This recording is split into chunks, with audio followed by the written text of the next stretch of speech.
Isiah Pacheco elevates the Chiefs, and the reason why I'm saying that is because there's no secret that when Isiah Pacheco gets a lot of touches, and he's involved in the receiving game, he's getting his rushes like he's supposed to, his carries. There's no secret that the Chiefs' offense is a better unit when Pacheco's out there balling, man. And like Pacheco's a monster, very fast, physical. He can break tackles.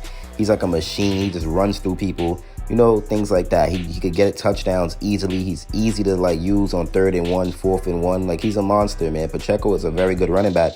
So now that the Chiefs are using him more, you realize how he's elevating the team. Last game, he helped us out a lot by getting involved in the receiving game, getting some touches and getting a lot of carries. Every time, it's like some crazy wild stat where if Pacheco gets a certain amount of carries, the Chiefs automatically win. I think we're undefeated when he gets 15 plus carries or something like that. Some stat like that. But that goes to show you that he elevates this offense. And if we use him if we run with him more and attack defenses, then we will also open up the passing game. I mean, you can't tell me Pacheco isn't a pass catcher. I mean, he's developed pretty well into becoming a pass catching running back because Isiah Pacheco has been targeted 34 times and he hasn't had a drop yet. He has yet to have a drop out of them 34 times that he was targeted. So he's became a very trustworthy receiving option into the Chiefs offense, and him having 2 touchdown games, that's something that we're going to need. We're going to need to put up points because one of our biggest struggles on this team was in the red zone. We know that was one of our biggest struggles. Couldn't capitalize in the red zone. Because Bucker was just getting field goals left and right because we couldn't capitalize in the red zone. But if we use Pacheco more in the red zone, even if, you could use him in the passing game in the red zone, screen game. Pacheco's a monster. We have to utilize Isiah Pacheco, man. We just have to. He elevates this Chiefs team. He elevates Mahomes. He elevates the passing attack. The O-line has his back. Pacheco is a beast, and this is the team that's made for him. I'm so glad the Kansas City Chiefs got Isiah Pacheco, man. So Isiah Pacheco is on pace to 1,034 yards on the season, 8 touchdowns, 300 yards, 46 receptions, and that's very nice. That's something that we love to see. On pace to 8 touchdowns, averaging 4 yards a carry, on pace to 2 receiving touchdowns. So Pacheco is, he's projected to have a very good year. Now, if we take a look at some of his games this year, the Chiefs aren't undefeated when he gets 15 plus carries because we lost to the Eagles, so we snapped that. But Eagles, 19 carries, had a pretty good game, 89 yards. I don't know why we stopped feeding him because at the end of the day, he had a very great game.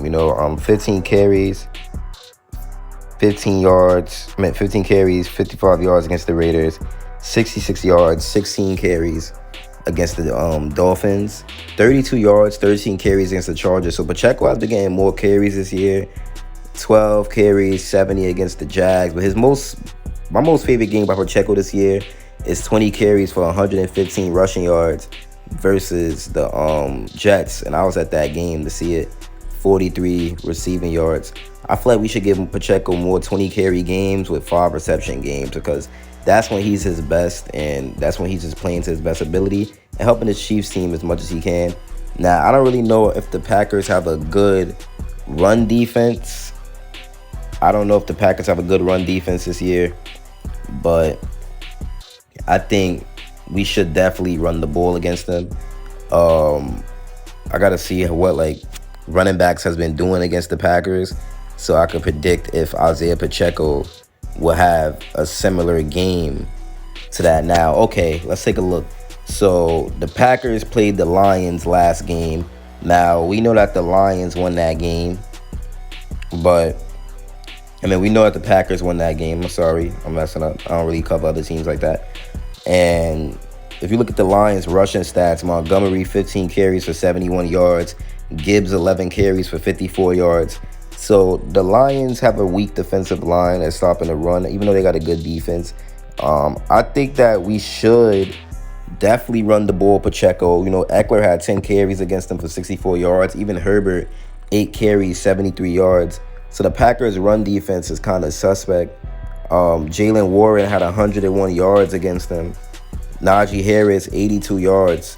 So if we get Pacheco 20 carries, he's definitely going to have over 120 yards. And that should be the game plan, is to run against the Packers. I think that should definitely be the game plan. Run the ball on them. Don't try to be cute and pass against them so much. Just run the ball, because dudes like Javonte Williams, 82 yards on him. I don't know what Josh Jacobs, 69 yards on him. He hasn't been that good this year.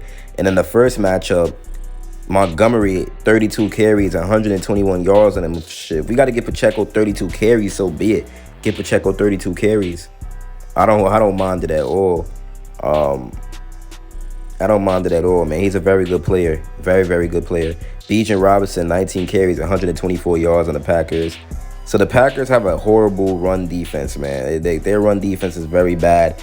It's suspect. And I do believe that they would literally they would literally get killed by the Chiefs' rushing attack. And I'm sorry for stuttering so much. I'm very tired and disorientated right now. But yeah, Pacheco should definitely have a very good game against them and easily go for 100+ yards. Andy Reid must stick to what's working, man. That's what he has to do if he wants to keep this team going. See how the Lions, they don't be scared to give Montgomery 3 touchdowns. Like, bro, I'm not saying that Andy Reid prioritizes Mahomes' numbers, but sometimes it seems like that, because we don't have to always pass in the red zone. We have a monster in Pacheco. We have a very good O-line. If Pacheco has to get 4 touchdowns for us to win a game, so be it. Mahomes is one of the greatest quarterbacks of all time already. His numbers does not matter. Pacheco could get 4 touchdowns in a game, and Mahomes could still get 2 to 3. It's like no quarterback is really blowing out the MVP race right now. So even if we're giving Pacheco these TDs in the red zone, Mahomes could still win MVP, man, because he's doing good. And as long as he's limited on the interceptions, he'll be fine. Now, personally, I don't think Pat is going to throw another interception for the rest of the year. And Pacheco should get more carries, more yards, more touchdowns, more opportunities. I just want to see it, man, because he's nice, bro. Pacheco is nice. His energy is unmatched. You know, he's just a team favorite, a fan favorite. And if you're a Chiefs fan and Chiefs Kingdom, you got to love Isiah Pacheco, man, because he's just that guy. You know, he's that guy for us, and he's helping us, elevating us. He's a good guy, good positive guy in the locker room, brings energy and firepower to the team, and he doesn't like to lose. You know, he doesn't like to lose. He brings a lot of energy, a lot of firepower into the team. Like I said, he brings versatility because he could catch, he could run, he could do it. He could do a lot, man. I think he's even getting better at blocking. So you know, Reed is loving that. McKinnon's hurt. I don't know if he's gonna stay hurt like this, but we just got Keontae Ingram, so we probably gonna elevate him soon. He's a pretty solid running back as well. Could definitely catch pretty good. And this Chiefs team is just gonna keep going. Can't wait till Sunday night against the Packers. Have a good game. It's me, your boy Chiefs Priority, and I'm out. Peace.